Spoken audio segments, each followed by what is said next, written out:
The Atlanta Braves got some unexpected great performances out of some rookies in the 2022 season, and it may end up being one of the best seasons by Braves rookies in the history of the franchise, as Michael Harris and Spencer Strider figured to finish 1 and 2 in the NL Rookie of the Year voting. But it wasn't just those two; they got other contributions as well from guys like Vaughn Grissom, Bryce Elder, and Dylan Lee. We'll talk about those contributions from this past season and what role those players have going forward with this Atlanta Braves team. It certainly is a great spot for the Atlanta Braves to be in. We'll discuss all of that on today's episode of Locked On Braves. So let's get into it. You are Locked On Braves, your daily Atlanta Braves podcast. Part of the Locked On Podcast Network, your team every day.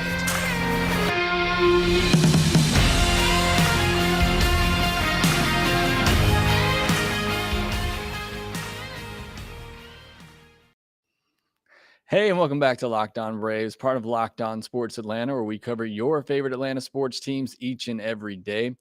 I am your host, Jake Mastriani. You can follow me on Twitter at shortstopball. Also, make sure you follow the podcast on Twitter at LockedOn_Braves. Send in any questions, comments that you have for the podcast. Also, make sure you follow Locked On Sports Atlanta or download the Locked On Sports Atlanta app on Roku and Amazon Fire devices. Make sure you subscribe to the Locked On Braves podcast wherever you get your podcast. You're watching on YouTube, do me a favor, hit that thumbs up button and that notification bell, as it does help support the show a ton when you do that. And as always, thanks for making Locked On Braves your first listen of each and every day. Continue to post episodes daily throughout the postseason. Got a lot of content coming up. We're continuing our player reviews. We're going to be looking at the rookies today. And then starting next week, figuring the World Series is going to wrap up this weekend, we'll start getting back looking at the off-season things that are going to be ramping up really quickly as soon as the World Series comes to an end. And there's a lot of exciting stuff to talk about there. But on today's podcast, we're going to be focusing on the rookies from 2022. And boy, was it a season for Atlanta Braves rookies in 2022, and a season where we didn't really expect to get much of anything out of Braves rookies, and it may have ended up being one of the best seasons ever out of Braves rookies, where you look at what Michael Harris and Spencer Strider did for this team. So let's go back just a little bit. Let's go back to the beginning of the 2022 season, and I like to go back and look at NL Rookie of the Year odds by odds makers out there. And there was actually an article last November by MLB.com that had Christian Pache as the Braves' top Rookie of the Year candidate. Obviously, that was before the trade with Oakland. But then you get closer to the season, and many betting sites didn't have any players listed among those with the highest odds to win the NL Rookie of the Year. It was Oneil Cruz for Pittsburgh, Seiya Suzuki of Chicago, Joey Bart with the Giants, C.J. Abrams of San Diego, who is now with the Nationals, and then Bryson Stott, who's playing in the World Series right now for the Philadelphia Phillies. But nobody really mentioned Michael Harris or Spencer Strider. I wrote an article back at the beginning of the year mentioning rookies that could make a big impact this year, and I honestly didn't think any of them had a chance to win Rookie of the Year. I didn't even mention Michael Harris. I did mention Spencer Strider, but I didn't think he would pitch enough to really qualify for Rookie of the Year. So again, not just the national media, a lot of people, in the Braves organization or those who cover the Braves weren't really expecting the amount of success from Braves rookies this year. And again, I think it's one of the most impactful seasons Braves rookies have had since probably the baby Braves of 2005. I mean, it wasn't that number of rookies that had a big impact, but the rookies that they had a huge imprint on this team in 2022. So let's run down them real quick. Spencer Strider, he was actually the one there from the beginning of the year through the end, started the year in the bullpen. And I thought, and I said this going into the year, that I thought it would benefit Spencer Strider to go back to AAA, work on some things, and then perhaps come back later in the year. What the Braves ended up doing was great. They started him out in the bullpen where he was dominant, had a 2.22 ERA in 24 and a third innings with 37 strikeouts, a 167 average against. That gave him, more time to kind of get his feet wet at the big league level. And then they saw enough. He was dominant enough. They put him in the rotation, and he was a lights out. Overall, a 2.67 ERA and a 0.99 whip, 202 strikeouts and 131 and 2/3 innings across 31 games, 20 starts, and he became the quickest player to reach 200 strikeouts in a season based on innings pitched. So a historic season by a rookie, and that's exactly what Spencer Strider did in 2022. And then there's Michael Harris, and coming into 2022, Michael Harris had played 154 games at the minor league level, so not even a full major league season worth of games at the minor league level. And even though I knew he was talented, the Braves had gotten a good look at him in a couple of spring trainings. I had him ranked as the Braves' top overall prospect, and I had Spencer Strider number 2. I still thought there's no way they call him up in 2022, and I thought if they did, it would be maybe late in the year as to get a cup of coffee. But even then, why would you waste his service time? I just thought there's no way they rushed this kid up. One thing to keep in mind with a couple of these rookies, and really, this is across the board, is I don't think we understand the impact that the COVID season had with guys like Michael Harris that were able to go to, essentially an extended major league spring training camp and, get to play and go up against, guys with major league talent. I think that had a huge impact on the development of Michael Harris, Vaughn Grissom as well, who was there. And I just think that can't be, overstated enough, just what type of impact 2020 could have had for some of these young guys. And I think if they had that year in the minors, Michael Harris, Vaughn Grissom, they would have been knocking on the door of the big leagues this year anyway. So not that much of a stretch, but still not a lot of actual games played at the minor league level. And after just 43 games at AA this year, where Michael Harris slashed 305, 372, 506, really started to show that power, which we were waiting on. It was the only thing we really hadn't seen from him. The Braves called him up, and he was called up on May 28th. And Brian Snitker said this essentially to settle the outfield defense. Acuna not really able to go every day and just wasn't himself defensively in right field. Adam Duvall doing the best he could, holding down that center field job, and honestly did a fine job there, but is obviously better suited for a corner outfield spot. So the outfield defense was just a mess. And so they bring up Michael Harris to settle that down, but he ended up, being a huge jolt in the offense as well. And he goes on to slash 297, 339, 514 with 19 home runs and 20 stolen bases, just one home run shy of a 2020 season in his rookie year. And he won the NL Rookie of the Month award 3 times. So just an incredible season for Michael Harris and Spencer Strider. But it wasn't just them. Dylan Lee was huge as well. And our last impression of Dylan Lee in 2021 was not a good one.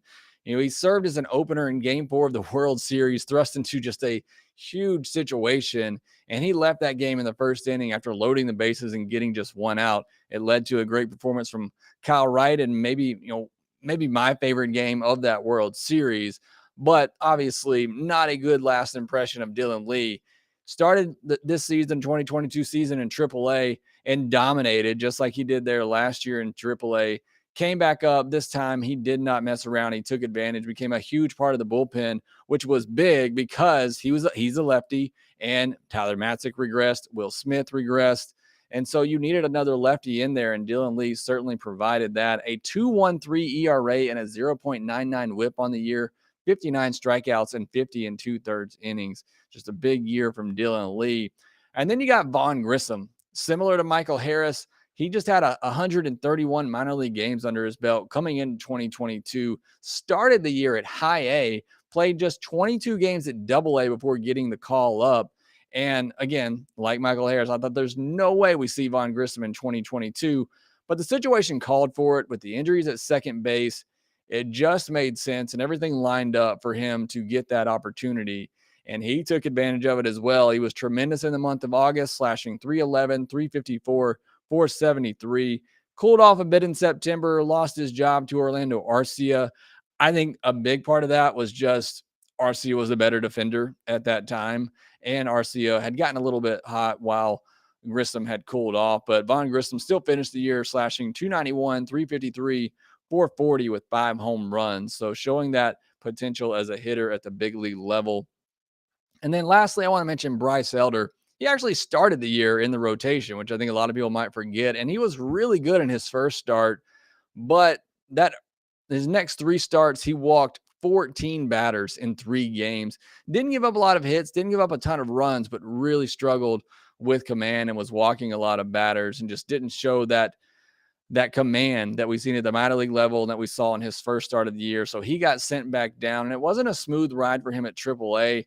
But the last month before he got called up again, he really started to put things together. And the Braves picked their spots with him, obviously starting him against the Marlins and the Nationals. But still, what he did over his last 5 starts is truly remarkable. He allowed just 6 earned runs in 32 and 2/3 innings. That's a 1.67 ERA in his last 5 starts. And that includes his final start of the year where he gave up 4 runs against Miami. So just incredible stuff from Bryce Elder. And he threw the only complete game of any Braves pitcher in 2022, and it was a complete game shutout. So just incredible stuff from Bryce Elder. He finished the year with a 3.17 ERA, a 1.24 WHIP. He had 47 strikeouts in 54 innings, 10 games, 9 starts. So gotta mention the contributions from Bryce Elder as well, because he was really big for the Braves, especially down the stretch. But next, I want to talk about what's the future for these guys. What is their role going forward? Do some of these guys get traded? Do they have a role on the team in 2023 and going forward? Obviously, we know Michael Harris does. He already signed a big deal for the Braves, but what is the future for the rest of these rookies going forward? And a lot of questions to ask about, Spencer Strider, Vaughn Grissom, what happens with him, Bryce Elder, and we'll talk about those next. The numbers don't lie. In the last decade, over 4 million people have chosen SimpliSafe home security to protect their home. You don't earn the trust of that many people without doing something right. At SimpliSafe, your safety is the only thing that matters. It's super customizable, not a situation where you have to purchase things you don't need in order to get certain things you want. The system integrates well into your home and it's easy to self-install. No need to have a tech come out and schedule something or have a bulky unit that damages or messes up your home's design. It's very useful for security and peace of mind, but also for helping you make sure everything is secure each day.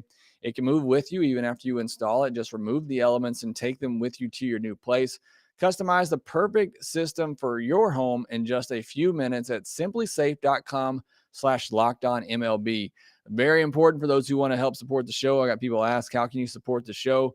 If you're looking to secure your home, go to simplisafe.com/lockedonmlb, and you can save 20% off your SimpliSafe security system when you sign up for an interactive monitoring plan and get your first month free. Again, that's simplisafe.com/lockedonmlb to learn more. There's no safe like SimpliSafe. So I mentioned several key rookies in the 2022 season that came up big, and the Braves honestly had to have them. But got some questions for these guys going forward.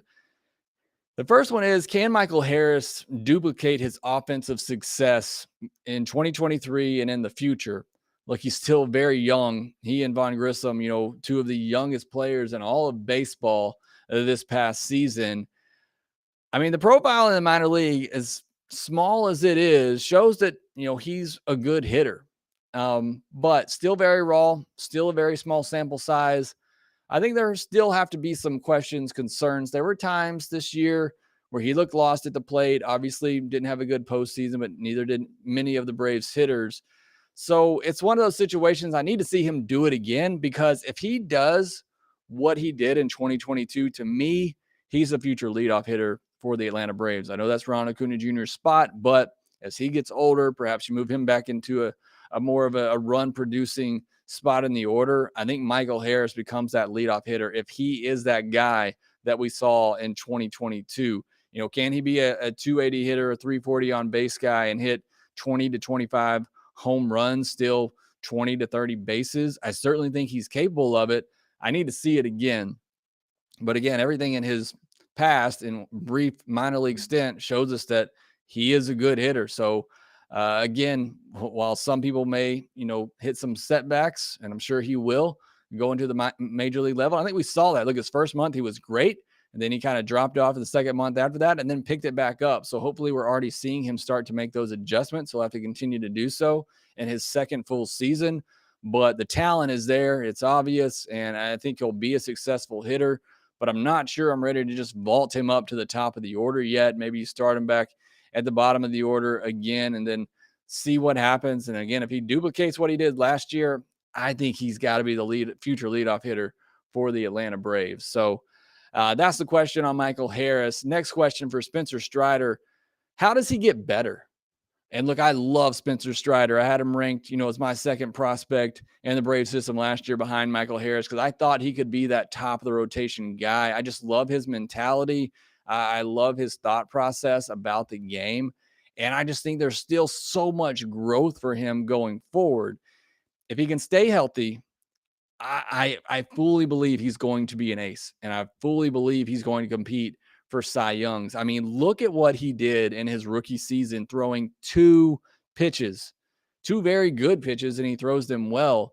But just imagine if and I'm watching Justin Verlander tonight here pitching the World Series, who dominates with a high velocity fastball up in the zone and a slider down and away.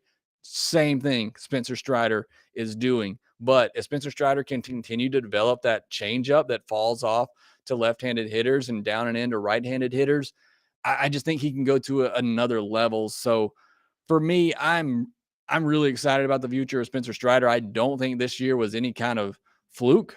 I think there's just the potential for him to get even better and become a bona fide ace at the top of the rotation and a perennial Cy Young candidate.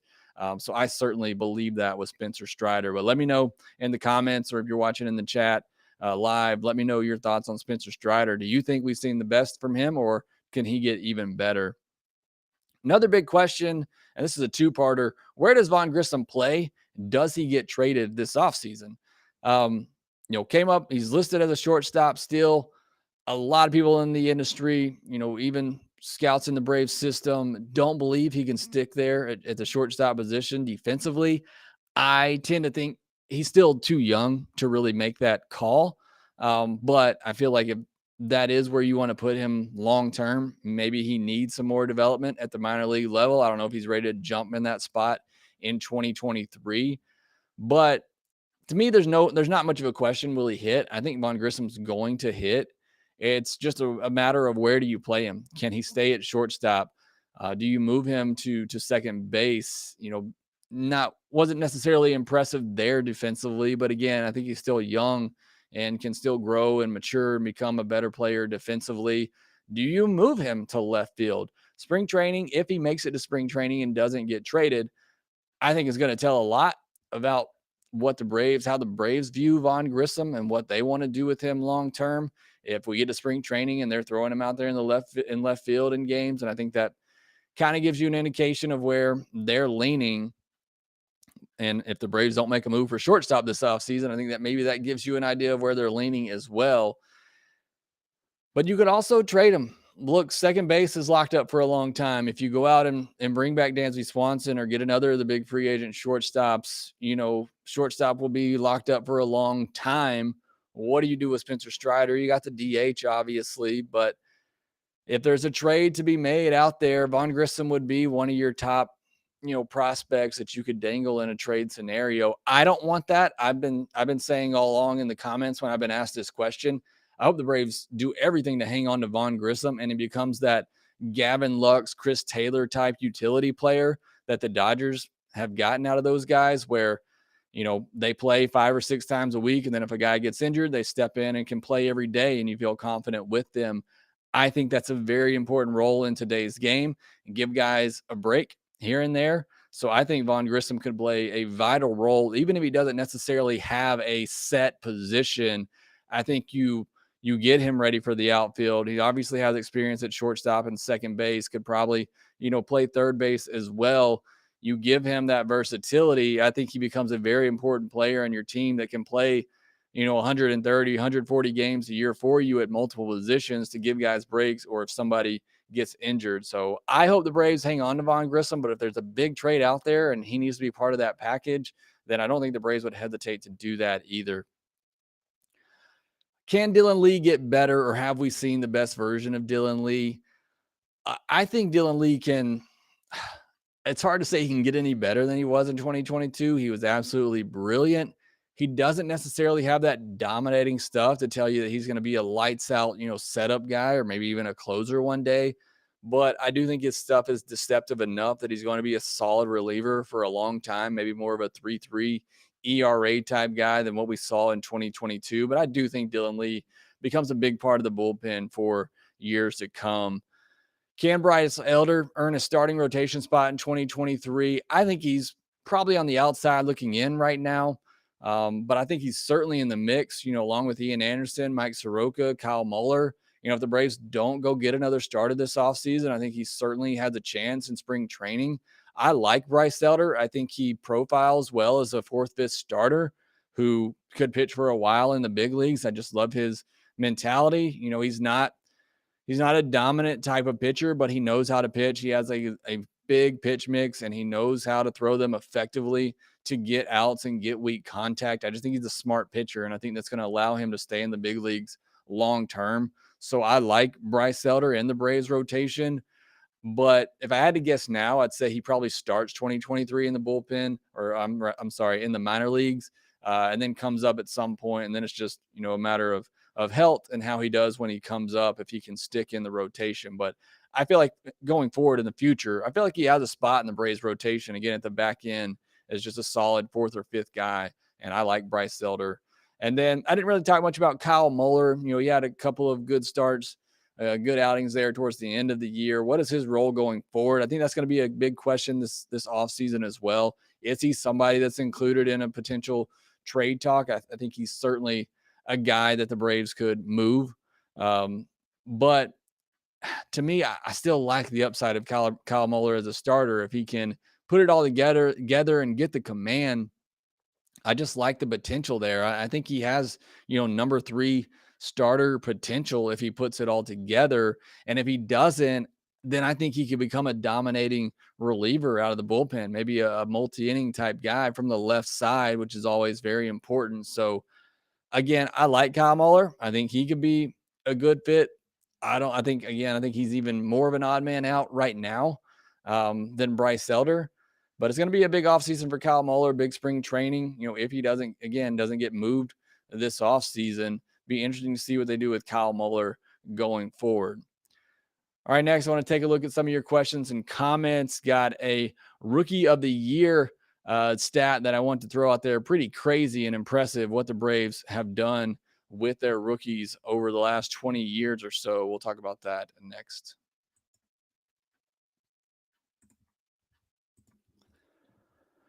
So I mentioned that the Braves rookies in 2022, maybe some of the best group of rookies that this franchise ever seen, going back to the baby Braves days of 2005. I looked back to 1990 because Spencer Strider, Michael Harris are likely to finish 1-2 in the NL Rookie of the Year vote. So I wanted to go back and see if that's happened ever in the history of the voting. It goes back a while, and I didn't have the time to go back to the beginning of the award, but I did go all the way back to 1990. And only one time in the history of the Rookie of the Year award has a team had players finish 1-2 in the voting, and it was the Atlanta Braves. And they did it in 2011 when Craig Kimbrell finished first and Freddie Freeman finished second. Now, Craig Kimbrell was unanimous. I don't think Michael Harris and Spencer Strider are going to be unanimous one way or the other, but it is highly likely that they finish 1-2, which again would be the second time it's happened since at least 1990, and both times it's by the Braves. So that's a pretty incredible stat there. There's been 7 times that a team has had 2 players finish top 3 in Rookie of the Year voting, but again, nobody else who has had players finish 1 and 2. I want to just throw some of these names out here because I think it's interesting. In 2021, the Rays had Randy Arozarena finish first and Wander Franco third. In 2018, the Yankees had Miguel Andujar finish second and Gleyber Torres third. In 2013, the Rays again had Will Myers finish first and Chris Archer third. I mentioned the 2011 with Kimbrell and Freeman. In 2006, the Florida Marlins had Hanley Ramirez finished first in the Rookie of the Year voting, and Dan Uggla finished third. And then they had Josh Johnson finish fourth. That was the only instance I saw where a team had 3 players finish in the top 4. In 2004, the Padres had Khalil Green, one of my favorite college players ever, went to Clemson. He finished first. And then Akinori Atsuka, a guy I do not remember at all, who finished third. And then in 2002, the Baltimore Orioles had Rodrigo Lopez finish second and Jorge Julio finished third. So just a little bit of random Rookie of the Year trivia right there. The Braves likely about to break their own record. And I just quickly want to talk about thoughts on 2023 Rookie of the Year candidates for the Braves. Again, I didn't see any of these guys coming in 2022. And you look at it right now, and I don't see any likely candidates for 2023. I'll throw out a dark horse candidate in Jared Schuster. Now, it's going to be hard for him to crack the rotation just because it is so deep, but he finished the year at AAA. Wasn't necessarily great at AAA. He was at AA. He had a 2.78 ERA and a 0.96 whip and 90 2/3 innings at AA with 106 strikeouts. But at AAA, he had a 4.25 ERA, 1.21 whip, not terrible, but just 39 strikeouts and 48 2/3 innings. But, a second year at AAA continues to develop. If he needed to come in the middle of the year, perhaps, and again, I'm stretching here for a 2023 candidate. Victor Vodnik, if he can stay healthy and he earns a spot in the bullpen for most of the year, I think he could perhaps get some votes. Freddie Tarnick, again, that the pitching depth for the starting rotation for the Braves is deep, so he would have a trouble cracking the starting rotation, but maybe as a reliever. And then one position player, I'll say, Justin Henry Malloy, playing in the Arizona Fall League right now and doing well, but he's somebody perhaps they played a lot at AA last year, so perhaps he could be ready next year. I don't think that he is. If you're thinking about him as perhaps a left field solution, I don't think that's him right now, especially defensively. But again, I'm kind of just searching for some Rookie of the Year candidates for next year. And Justin Henry Malloy would be the one position player, if I had to guess right now, that might have a shot. Want to go to some comments real quick. For those watching live, Merrick Galad said, what a season Michael Harris and Spencer Strider had. Just unreal what those two guys did. Sorry, I don't know how to pronounce this name, but he says, do you think there's any point in not including Brady and Shoemake in a trade package if we get Dansby, Trey, or Correa? Orlando Arcia and Vaughn are plenty of shortstop depth. Look, if somebody wants Braden Shoemake, they can have him. Look, there's a chance he may not get protected from the Rule 5 draft here coming up soon.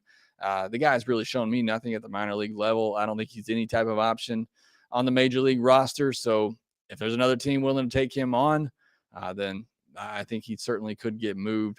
Chris Shaffey says, if Anderson, Soroka, or Elder get the fifth starter spot, what happens to whoever doesn't? I think they just become depth. I need to look again to see what options either Anderson or Soroka has. I think they both have an option remaining, but they'll just become depth. You can never have enough pitching depth. Chris also says, I think Strider is going to just get better and better because of his work ethic and determination. I agree. I think the guy just has a determination, as you said, to be the best. And you just see that in him and his mentality. And so I am so excited for the future of Spencer Strider. Please stay healthy. Obviously pitcher injuries are an unfortunate part of the game.